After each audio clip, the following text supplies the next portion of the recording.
जय श्री बालकृष्ण।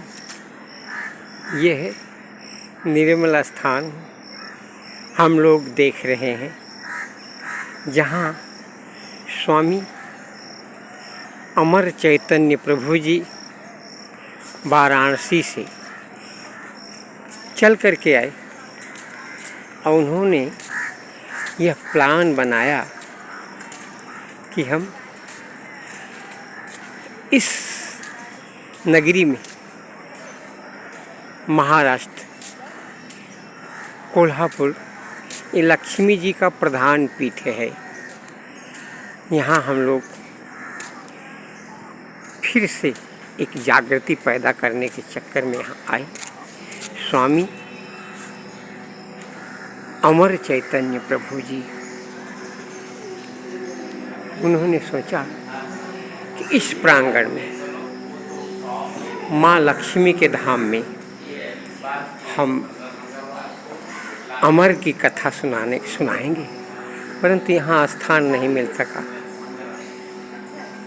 और फिर यहाँ से विश्वनाथ की तरफ वापस चले गए, परंतु अपनी वाणी को यहाँ भेज दिए हैं।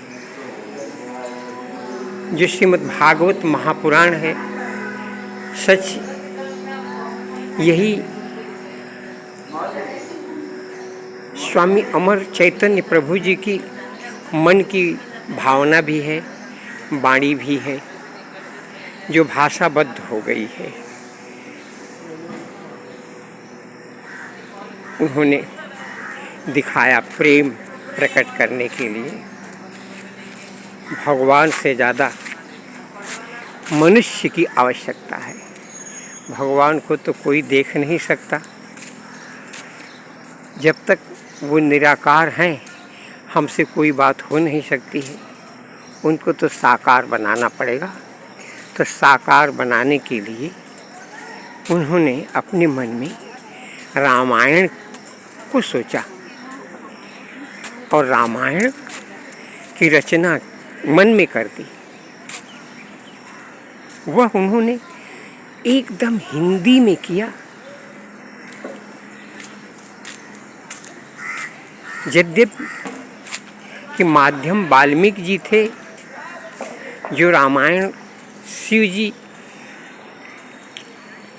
ने किया अपने मन में। वाल्मीकि जी के माध्यम शिव ही सब कुछ है। इन्होंने कल बता दिया कि मैं ही सब कुछ हूँ। सांस्कृतिक और साहित्यिक जो भी रचना किया आज तक मैंने ही किया। तो वाल्मीकि बन करके संस्कृत में, परंतु इसको हिंदी में जय जय श्री बालकृष्ण हिंदी में रामायण का रूप दिया, जिसमें उन्होंने श्री रामचंद्र जी को वनवास में भेजा। और इसलिए कि लोगों के हृदय में जागृति पैदा हो, इस हिंदी को सुंदर स्वरूप दे। कहाँ गए? चित्रकूट से महाराष्ट्र में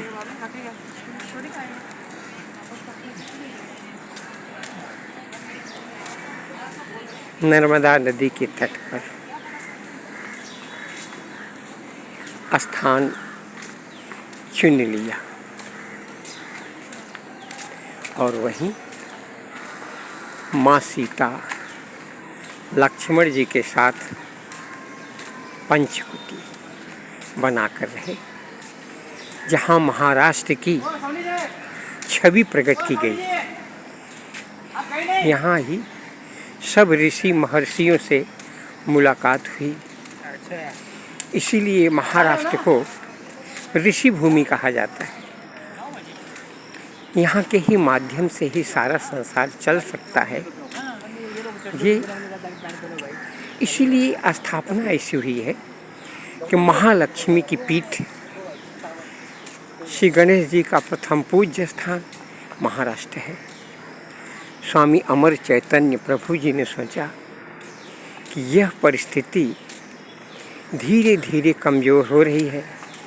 हम लोगों को जो प्राचीन माध्यम एक साथ जुटने का था वह रामायण संस्कृत से हिंदी में परिवर्तित किया गया और जिसको मजबूरन सबको समझना पड़ा।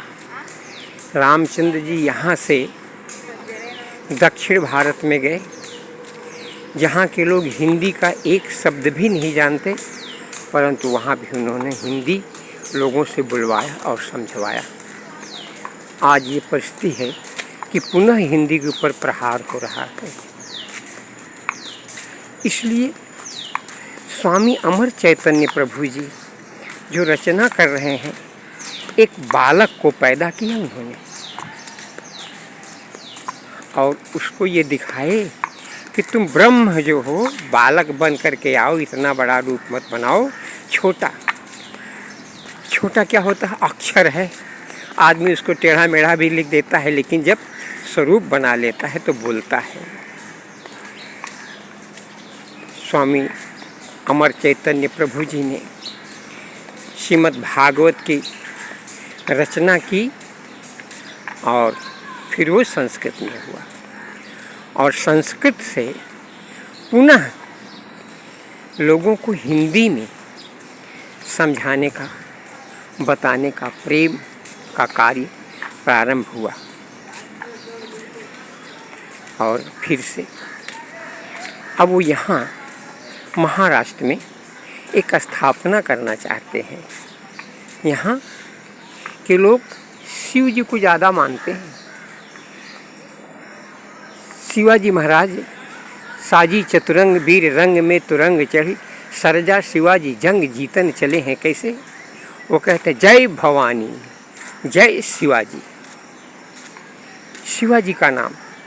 तो यहाँ के लोगों को शिव बहुत प्रसन्न है, भवानी बहुत प्रसन्न है। यहाँ के लोग योगी हैं, तपस्वी हैं, मेहनती हैं, दृढ़ प्रतिज्ञ होते हैं। जो प्रतिज्ञा कर लेते हैं वो पूर्ण करते हैं। यहाँ बाला साहेब ठाकरे जी ने जो जो सोचा वो किया। अब उन्हीं की वंशज फिर से हुए हैं, उद्धव ठाकरे, राज ठाकरे। ये लोग फिर कुछ स्थापना करना चाहते हैं। हिंदी को और मजबूत बनाने के लिए इसके विरोध में खड़ा करते हैं। आदमी कहता है, एक संत कहता था, अगर हमको कोई सीताराम बोलेगा तो मैं उसको मार दूंगा। बहुत ऊपर गुस्साते थे तो बच्चे उनको चिढ़ाते थे। उनको देखते बोले जय सीताराम, बाबा जी लकड़ी लेके पीछे भगाते। इसलिए उनको ये था कि सब लोग सीताराम सीताराम बोलें।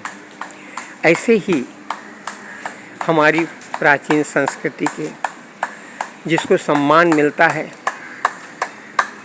श्रीमान बाला साहेब ठाकरे जी ने पुनः हिंदी को आगे बढ़ाने के लिए एक ये नया माहौल चालू किया है।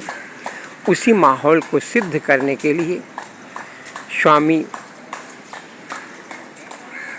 अमर चैतन्य प्रभु जी काशी विश्वनाथ से विराज आकर के यहाँ कथा सुनाने के लिए श्रीमद् भागवत का प्लान बना रहे हैं। अगर ऐसा नहीं हुआ संभव तो भी अपनी वाणी वो रोज़ यहाँ भेजते रहेंगे और यहाँ के लोग सुन करके आनंद लेंगे और अपनी संस्कृति को पुनः मजबूत बनाएंगे। जय श्री बाल कृष्ण।